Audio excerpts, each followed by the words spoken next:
नमस्कार। जगतगुरु भगवान श्री कृष्ण जी के चरणों में कृतज्ञतापूर्वक वंदन करता हूँ। सनातन संस्था एवं हिंदू जनजागृति समिति की ओर से धर्म संवाद के इस विशेष कार्यक्रम में मैं कार्तिक सालुंके आप सभी का हार्दिक स्वागत करता हूँ। बंधुओं, पिछले कुछ दिनों से हमने धर्म संवाद के इस कार्यक्रम में वामपंथियों द्वारा हमारे देश में किस प्रकार से हमारी शिक्षा व्यवस्था ध्वस्त करने का प्रयास किया गया वो हमने समझ कर लिया। इन वामपंथियों का असलियत में चेहरा कैसे है, इनका रक्त रंजित इतिहास किस प्रकार से है, ये सभी बातें हमने जानकर ली। इन वामपंथियों ने देश को स्वतंत्रता मिलने के बाद इनके हाथ में पूरी शिक्षा की डोर चली गई और उसके कारण उन्होंने किस प्रकार से हमारे इतिहास का विकृतीकरण करने का प्रयास किया, ये हमने समझ कर लिया। आज भी हम इन वामपंथियों की ही कुछ असलियत हम समझ कर लेने वाले हैं। इनकी मूल विचारधारा कैसे है, ये कैसे आपस में इनके मतभेद होते हैं, ये सभी वास्तविकता आज हम समझ कर लेने वाले हैं। हमारे साथ हिंदू जनजागृति समिति के राष्ट्रीय मार्गदर्शक सद्गुरु डॉक्टर चारुदत्त पिंगले जी उपस्थित हैं। नमस्कार सद्गुरु डॉक्टर पिंगले जी। नमस्कार कार्तिक जी।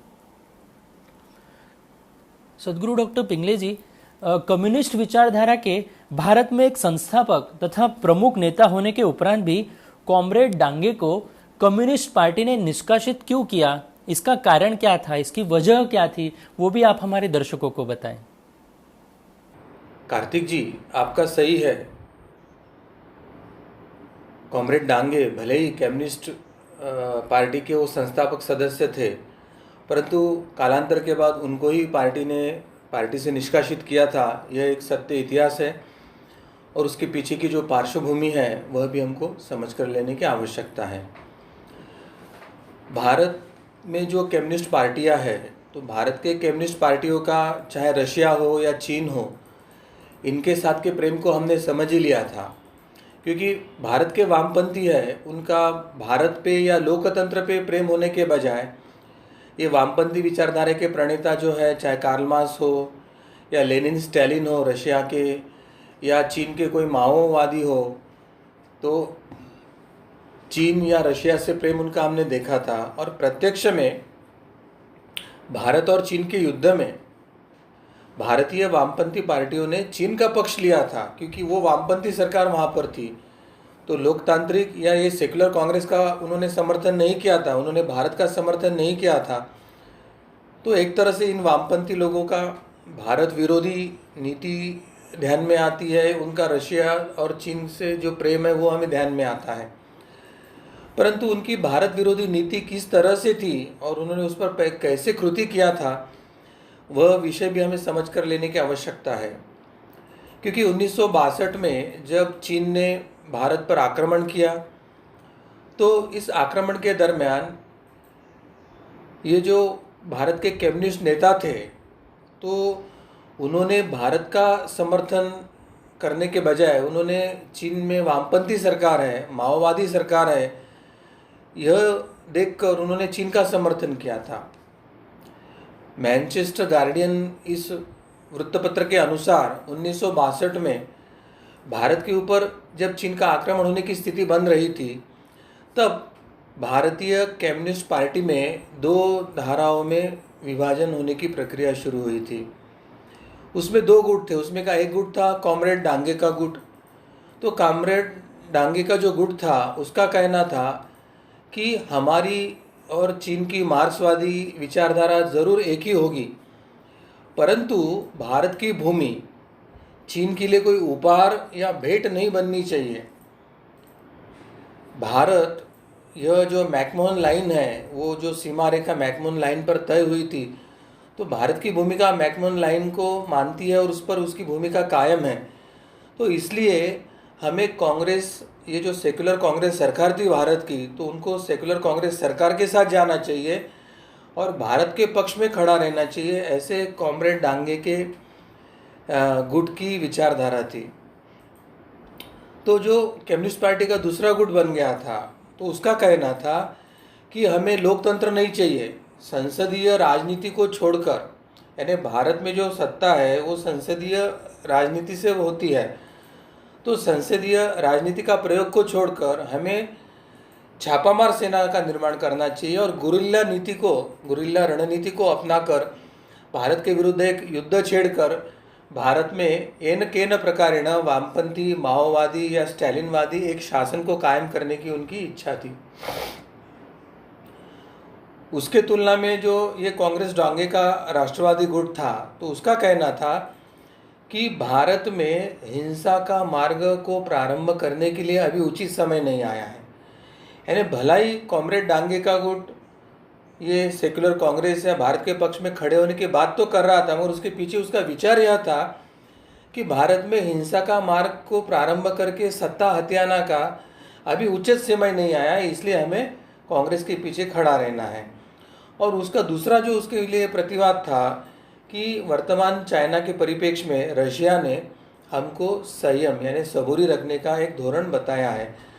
तो भारत के वामपंथी पार्टियां भारत की सीमाओं की रक्षा के लिए भारत के हित में न कार्य करते हुए, एक है जो खुलेआम चीन का समर्थन करके भारत विरोध, कांग्रेस विरोध में खड़ी हो गई थी, और दूसरी है कि अभी हिंसात्मक गतिविधि प्रारंभ करके सत्ता हथियाने के लिए काल अनुकूल नहीं है, और रशिया ने अभी सबूरी का या संयम रखने का सलाह दिया है, इसलिए वो कांग्रेस का समर्थन करना चाह रही थी। मगर उन दोनों की निष्ठा भारत से है ऐसा कहीं दिख नहीं रहा था। तो इस पर जो कॉमरेड डांगे के जो विरोधी गुट था, जो चीन के समर्थन में था, उनका कहना था कि केरल में तो हमने देख लिया है कि सत्ता में जो बैठे दल है वह चुनावी राजनीति से हमको सत्ता प्राप्त होने नहीं देंगे, और इसलिए हमें गुरिल्ला युद्ध करके अभी सत्ता हथियाने का षड्यंत्र शुरू करना होगा। यानी लोकतांत्रिक प्रक्रिया, चुनावी प्रक्रिया से हम चुनकर नहीं आ सकते हैं, और वर्तमान जो सत्ता वाली सरकारें हैं वह चुनावी प्रक्रिया से हमें सत्ता प्राप्त होने नहीं देंगे। यह जब वामपंथियों को पता चला तो चीनी समर्थक जो वामपंथी गुट था उसने खुलेआम गुरिल्ला युद्ध करके सत्ता हथियाने का भूमिका रखी थी। यानी मूलतः कम्युनिस्ट पार्टी को ही राष्ट्रद्रोही घोषित क्यों नहीं किया गया, कम्युनिस्ट पार्टी को ही उस समय पाबंदी क्यों नहीं डाली गई, और जिन्होंने भारत विरोधी भूमिका लिया, चीन समर्थन की भूमिका लिया, जिसने रशिया के कहने पर अपना धोरण रखा, चीन जीतने के बाद जिसने भारत में उनका स्वागत करने का मैसेज भेजकर भारत में उन्होंने उसका जल्लोष मनाया था, तो ऐसे देशद्रोही वामपंथी पार्टियों को भारत में अभी तक जगह क्यों है, यह प्रश्न भारतीय जनमानस के मन में अभी खुल के सामने आ रहा है। तो जब ये गुरिल्ला युद्ध की नीति से सत्ता लेने के बाद जब ये वामपंथी के दो गुटों में से जो चीन के समर्थन वाला गुट था उसने जब कहा, तो वामपंथी पार्टियों में जो दो गुट बन गए थे और उनमें अंतर्विरोध निर्माण हुआ था। तो इस अंतर्विरोध के कारण कम्युनिस्ट दलों में जो अंतर्गत वाद शुरू हो गया था वो खुला होकर जनता के सामने पहुंच गया था। इसके उपरांत यह मतभेद भी खुलकर सामने समाज के आ गया था कि जब कॉमरेड डांगे ने भारतीय संसद में मैकमोहन रेखा के साथ खड़े रहने का समर्थन किया, कांग्रेस का समर्थन किया, तथा महाराष्ट्र राज्य समिति द्वारा चीनी सीमा विवाद पर नेहरू के समर्थन में खड़े रहने का कम्युनिस्ट पार्टी के उस गुट ने प्रस्ताव पारित किया, तो इन दोनों वार्ताओं को जो कम्युनिस्ट पार्टी का जो साप्ताहिक वार्ता पत्र था और उसके जो संपादक थे पूरनचंद जोशी, तो पूरनचंद जोशी ने उस दोनों वार्ताओं को दबा कर रखा और उनके साप्ताहिक वार्ता पत्र में छपने ही नहीं दिया। यानी आपसी जो मतभेद है तो उसके कारण कॉमरेड डांगे के गुट ने नेहरू या संसद में मैकमोहन रेखा के संदर्भ में या कांग्रेस के समर्थन में खड़े रहने का जो प्रस्ताव किया था, ऐसी वार्ताओं को दबाकर छिपाकर उसको छपने ही नहीं दिया। और यही सत्य को दबा कर रखने की, छुपा कर रखने की और झूठ को प्रचारित करने की नीति वामपंथियों ने शिक्षा और पाठ्यपुस्तकों में किया है, इतिहास में किया है, अन्य जो विभाग में नीति निर्धारण समिति में थे वहाँ पर भी वही किया है। तो यही नीति से उन्होंने भारत के दमन तंत्र के माध्यम से भारत की गौरवशाली परंपरा, इतिहास, शिक्षा पद्धति, न्याय व्यवस्था सबको नष्ट करने का एक षड्यंत्र किया था। और यही कारण है कि भारत की अधोगति पिछले 70 वर्षों में जिस अधिक गति से, 1000 गुना अधिक गति से हुई, उतनी अधोगति तो मुगलों के 800 वर्ष के कार्यकाल में या 200 वर्ष के अंग्रेज़ों के कार्यकाल में भी नहीं हुई थी। अब ये जो मार्क्स की अंतर्राष्ट्रीयवाद की जो एक नई व्याख्या के कारण कम्युनिस्टों में जो मतभेद उभर के आए, तो उसको भी अभी हमको समझ के लेने की आवश्यकता है।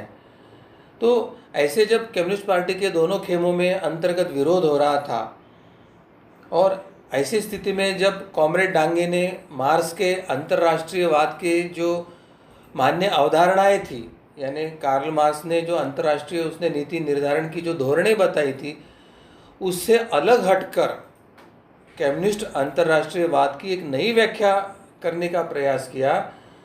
और उसमें कॉमरेड डांगे ने कहा था कि चीन और तिब्बत तथा रशिया हो या हंगेरी हो, इनके संबंधों में यह मामला जो है वो देशांतर्गत यानी घरेलू मामला होगा, और इसलिए चाहे चीन हो, तिब्बत हो, या रशिया हो या हंगेरी हो, तो ये घरेलू मामला होने के कारण उसके अंतर्गत इसमें वो अगर कोई धोरण लेते तो वो ठीक है।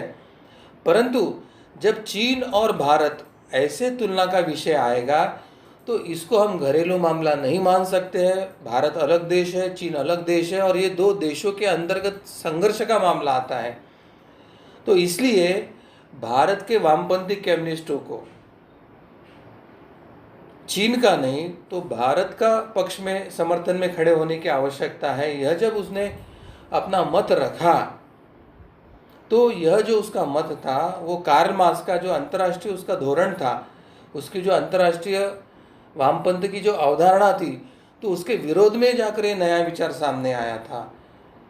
तो जो कॉमरेड डांगे के विरोधी गुट वाले जो वामपंथी थे, उन्होंने कॉमरेड डांगे के इस विचार का और उसकी इस नई अंतर्राष्ट्रीय अवधारणा का व्याख्या का पुरजोर विरोध किया। और प्रत्यक्ष में किसी भी अन्य जो कम्युनिस्ट नेता थे, मार्क्सवादी जो नेता थे, उनको कॉमरेड डांगे का मार्क्सवाद के मूल सिद्धांतों के विरोध में जाना या मूल सिद्धांतों को छेड़छाड़ करना बिल्कुल पसंद नहीं आया था। और यह वामपंथी स्वयं को परिवर्तनशील कहते हैं, स्वयं को प्रोग्रेसिव कहते हैं, स्वयं को आधुनिक कहते हैं और समय के साथ बदलने वाले कहते हैं। मगर मार्क्सवाद के मूल सिद्धांत के साथ कॉमरेड डांगे ने जो छेड़छाड़ किया था उसको एक ने भी पसंद नहीं किया था। तो इस तरह से वो ऑर्थोडॉक्स, एक नाजीवादी, एक फासिस्टवादी वामपंथी विचारधारा थी, यह हमें ध्यान में आता है। और जब कॉमरेड डांगे की इस नवी अवधारणा का विरोध सभी के मन में उमड़ा, तो सभी नेताओं ने मार्क्स के इस विचारों को छेद देने वाले कॉमरेड डांगे के विचारों की आलोचना करना शुरू कर दिया। स्विस न्यूज़पेपर द न्यू ज़ुर्चर ज़ेटुंग, इसने कहा था कि कम्युनिस्ट पार्टी के जो नेता है बीटी रणदिवे, उन्होंने पूरम चंद्र जोशी को, जो उनकी चीन समर्थक भूमिका थी, उसके समर्थन में खुलेआम आके खड़े हो गए। और उनका कहना था कि कम्युनिस्ट पार्टी को कांग्रेस पार्टी के प्रत्येक नीति का अभी विरोध करना आवश्यक है। तो इस तरह से जब वामपंथी खेमे में खुलेआम दो गुट बन गए, और उसमें का एक ऊपरी तो राष्ट्रवादी गुट था, मगर वो रशिया के कहने पर और तुरंत सशस्त्र क्रांति करने के लिए अनुकूल समय नहीं है इसलिए वो चुप था, और उसने राष्ट्रवादी भूमिका लेके कांग्रेस या भारत के समर्थन में खड़ा होने की बात किया था। तो दूसरे गुट ने तो खुलेआम भारत विरोध, राष्ट्रवाद का विरोध और चीन का समर्थन करके अपनी देशद्रोहिता पूरीता उजागर कर दिया था। तो ऐसी परिस्थिति जब निर्माण हुई तो उसमें प्रत्यक्ष भारत और चीन का युद्ध प्रारंभ ही हुआ। और युद्ध के उपरांत कम्युनिस्ट पार्टी में और जो मतभेद थे वह सामने आना शुरू हो गया, और उसमें यह ध्यान में आया कि एक खेमा जो है कम्युनिस्ट पार्टी का वो रशिया समर्थक है, और दूसरा खेमा जो है वामपंथी पार्टियों का वह चीन समर्थक है। तो एक तरह चीन और भारत समर्थक या चीन या कांग्रेस समर्थक बना, और दूसरा है चीन और रशिया समर्थक। एक महत्व की ये बात थी कि रशिया ने भारत और चीन के जो सीमा युद्ध का जो विवाद चल रहा था, तो इस विवाद काल में रशिया ने तटस्थ रहना स्वीकार किया था। उसने ना चीन का पक्ष लिया ना भारत का पक्ष लिया। और दूसरी महत्व की बात थी कि रशिया ने चीन का जो परमाणु बम निर्माण करने की जो प्रक्रिया चल रही थी उसका समर्थन देने के लिए स्पष्टता से इनकार किया था, क्योंकि रशिया का भी यह अनुभव था कि चीन अगर अणुबम संपन्न हो जाएगा तो चीन भारत को नहीं बल्कि रशिया के लिए एक डर करके सामने खड़ा होना है। तो इस तरह से एक तरह से रशिया की तटस्थता यह बाद में चीन विरोध और भारत का अप्रत्यक्ष समर्थन ही था, यह दिखता है। परंतु इसमें क्या हो गया कि वामपंथी को दो खेमे में देखना हमें पड़ा है, एक है चीन समर्थक और दूसरा है रशिया समर्थक। अब ये भारत चीन और रशिया के संबंध में था, तो दूसरी तरफ जहाँ चीन और अमेरिका के संदर्भ में देखते हैं तो शीत युद्ध समाप्त करने के लिए रशिया के जो अध्यक्ष थे क्रुश्चेव, ये अमेरिका के राष्ट्रपति को मिलने अमेरिका गए थे। तो रशिया के राष्ट्राध्यक्ष अमेरिका के राष्ट्राध्यक्ष को मिलने अमेरिका गए, इस बात से चीन नाराज हो गया और माओ ने रशिया के विरोध में बातें रखना शुरू कर दिया। और इसी कारण भारत के कम्युनिस्ट पार्टी पर प्रभाव होकर उसमें एक खेमा है वो रशियन समर्थक बना, तो दूसरा जो खेमा था वो चीन समर्थक, ऐसे दो धाराएं वामपंथियों में निर्माण हो गई। और इस समय कॉमरेड डांगे ने ब्रिटिश वायसराय को एक पत्र लिखा था और उस पत्र में उन्होंने इंग्लैंड की राजसत्ता को समर्थन दिया था। यह बातें सामने उभर कर आई। यानी ये जो वामपंथी स्वातंत्र्यवीर सावरकर को अंग्रेज़ों से क्षमा मांगनी थी और अंग्रेज़ों के वो पिट्टू बन गए थे ऐसे आरोप कर रहे थे, यहाँ पर स्वयं कॉमरेड डांगे ने इंग्लैंड के राजसत्ता को समर्थन देने वाला पत्र लिखा था, वो सामने आया था। और कॉमरेड डांगे को कम्युनिस्ट पार्टी का नेतृत्व छोड़ने के लिए कहा गया। अन्य जो उनके विरोधी गुट वाले थे उन्होंने उन पर दबाव लाया कि आप ये नेतृत्व अभी छोड़ दीजिए। और इस घटना के बाद कम्युनिस्टों में आपसी विवाद बढ़े और इसका परिणाम यह हो गया कि 1964 में नए दिन कम्युनिस्ट पार्टी मार्क्सवादी की स्थापना हुई, CPIM। इस कम्युनिस्ट पार्टी की स्थापना हुई, यानी मूल एक वामपंथी पार्टी थी, अब वहाँ पर दूसरी वामपंथी का जन्म हो गया। अब जब बांग्लादेश के मुक्ति का 71 का युद्ध आया तो इस 71 के युद्ध में भी इन दो कम्युनिस्ट विचारधाराओं के वामपंथी गुटों में जो वैचारिक मतभेद थे वो फिर से खुलकर उभर कर सामने आए, ऐसे हमें दिखता है। 1971 के बांग्लादेश मुक्ति युद्ध के दरमियान जो कम्युनिस्ट विचारधाराएं थी उनमें भी आपसी मनमुटाव धीरे धीरे उभर कर आना शुरू हो गया। रशिया का भारत को समर्थन होने के कारण रशियन समर्थक जो कम्युनिस्ट पार्टी का जो गुट था उसने भारत की भूमिका का तथा भारत की जो प्रधानमंत्री थी इंदिरा गांधी उसका खुलकर समर्थन किया था। परंतु दूसरी ओर जो मार्क्सवादी कम्युनिस्ट पार्टी तथा जो चीन की समर्थक जो कम्युनिस्टों की जो भूमिका थी वह अत्यंत संदेहास्पद थी। उन्होंने भारत या इंदिरा गांधी का समर्थन नहीं किया था और इसका कारण था कि चीन ने उस समय पाकिस्तान का खुलकर समर्थन किया था। यानी बांग्लादेश मुक्ति का जो अभियान था तो बांग्लादेश या पाकिस्तान का अंग था, पूर्व पाकिस्तान था और पाकिस्तान से अलग होकर बांग्लादेश के निर्माण की मुक्ति की यह प्रक्रिया चल रही थी। तो चीन ने पाकिस्तान का पक्ष लिया करके चीन के समर्थक वाला जो गुट था उसने ना तो भारत का समर्थन किया ना तो इंदिरा गांधी का किया था। इससे ध्यान में आता है कि भारत के कम्युनिस्टों की जो भूमिका है वो भारतीय राष्ट्रवाद से अधिक चीन और रशिया के भूमिका पर ही निर्भर रहती है। और आज भी हम देखते हैं कि भारतीय कम्युनिस्ट पार्टियों की विचारधारा वैसे ही है। तो वर्तमान में कोई स्थिति बदली नहीं है। वर्तमान में भी अभी कम्युनिस्ट का जो व्यवहार है वो एक तो चीन समर्थक या रशिया समर्थक ही है।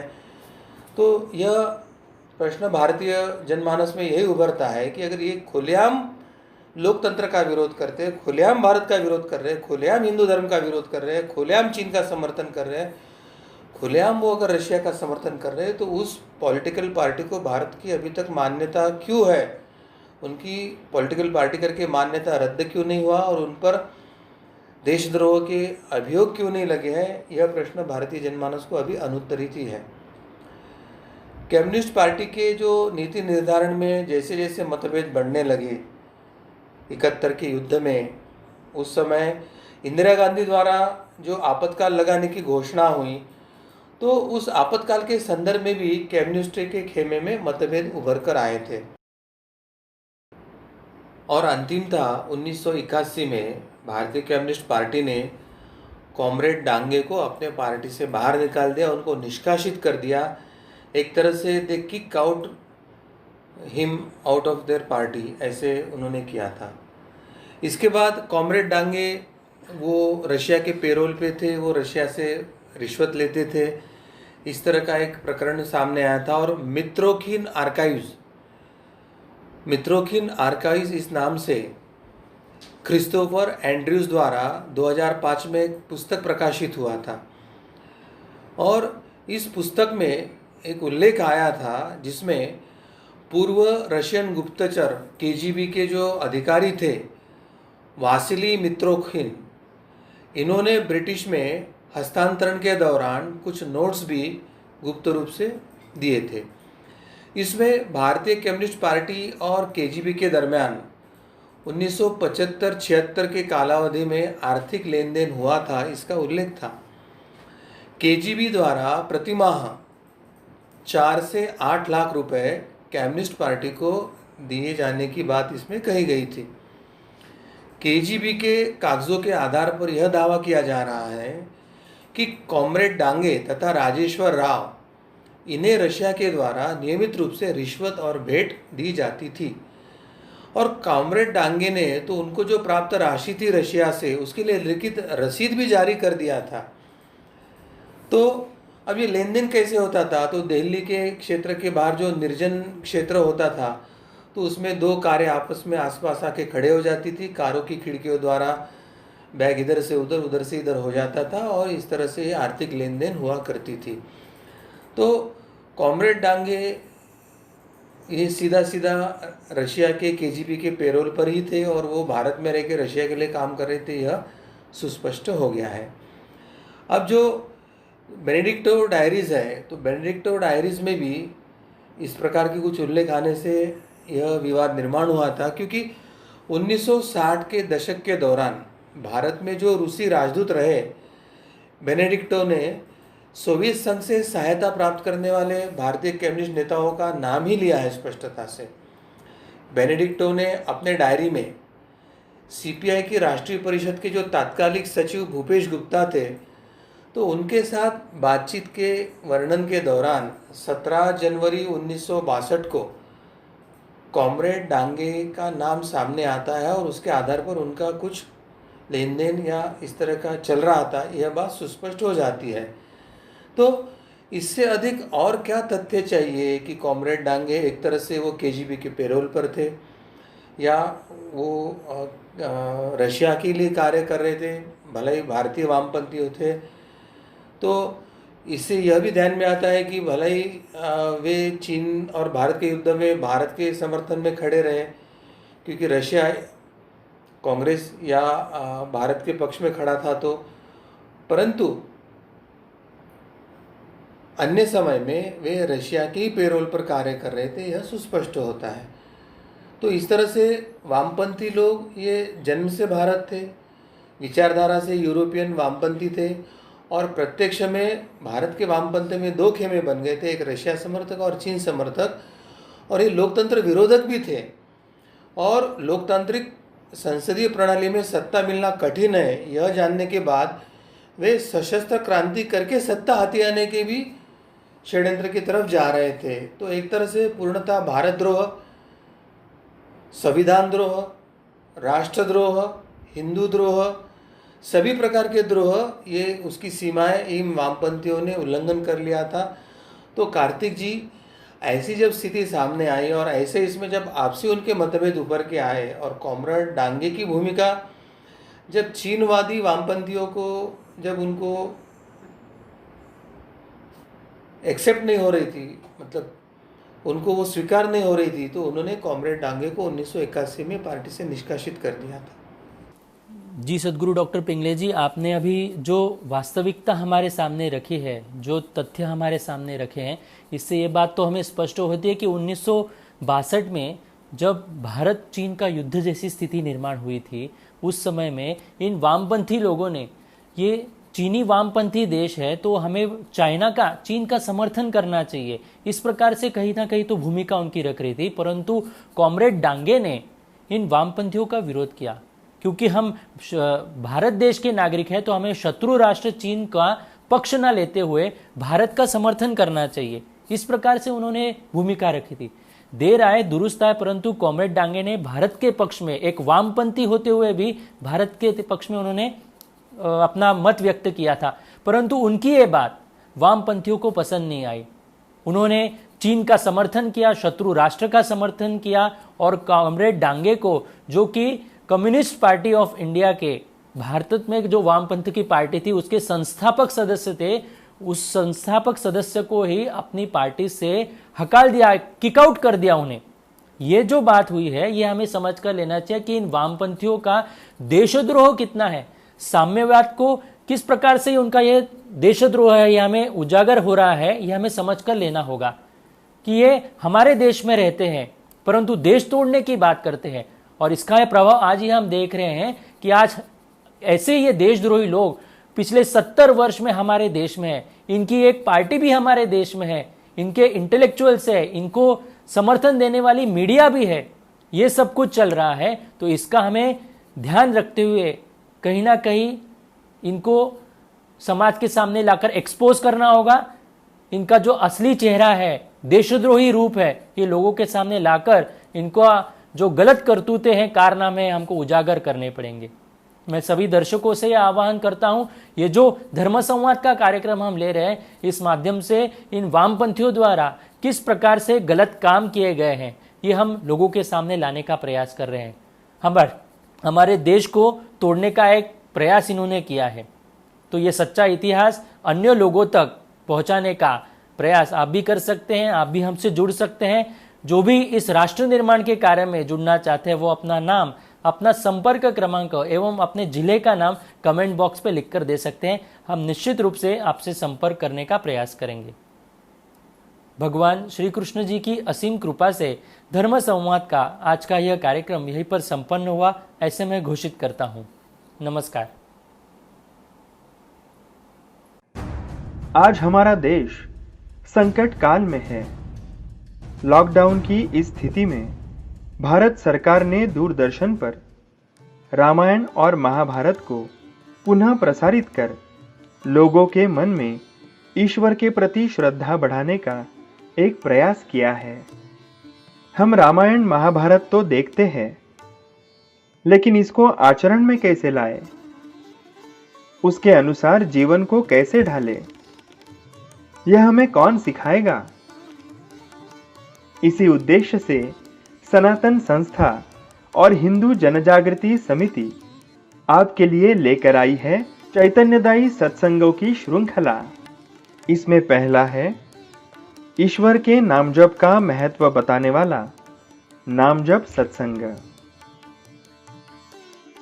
दूसरा है छोटे बच्चों को रामायण महाभारत के मूल्य सिखाने वाला भारतवर्ष की सर्वश्रेष्ठ परंपरा, हमारा गौरव, पराक्रम, हमारी आदर्श शिक्षा पद्धति, यह सब समझाने वाला बाल संस्कार सत्संग। इसमें बच्चों को बहुत सुंदर कहानियां बताई जाती हैं, साथ ही अध्ययन का महत्व और अध्ययन कैसे करना चाहिए यह भी सिखाया जाता है। तीसरा है भाव सत्संग।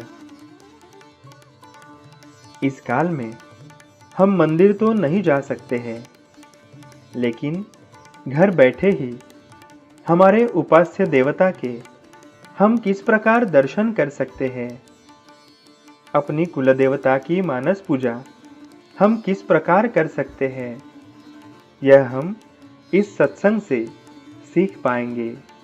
चौथा है धर्म संवाद सत्संग।